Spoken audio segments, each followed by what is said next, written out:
ভাই, সবার উদ্দেশ্যে আমি একটা কথা বলি, শুনেন। আমরা যারা এই বর্তমান সময়ে, বর্তমান যুগে এসে আমরা যারা বিভিন্ন সোশ্যাল মিডিয়াতে আমাদের মূল্যবান সময়গুলো নষ্ট করতেছি, ফেসবুকে, টিকটকে, ইউটিউবে, ইনস্টাগ্রামে, সেখান থেকে আমরা কি পেয়েছি ভাই বলেন তো? আজ অবধি কিছু করতে পেরেছি?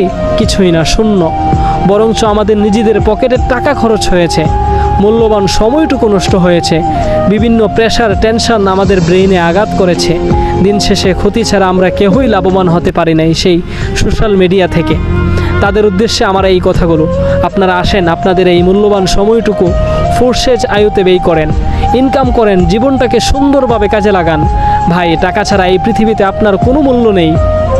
আপনি আপনার নিজের কাছে মূল্য পাবেন না, আপনার ফ্যামিলির কাছে মূল্য থাকবে না, আপনার প্রিয় মানুষের কাছে, বন্ধু বান্ধব, আত্মীয় স্বজন, কারো কাছেই আপনার কোনো মূল্য থাকবে না যদি আপনার কাছে টাকা না থাকে। ভাই, টাকাই সব।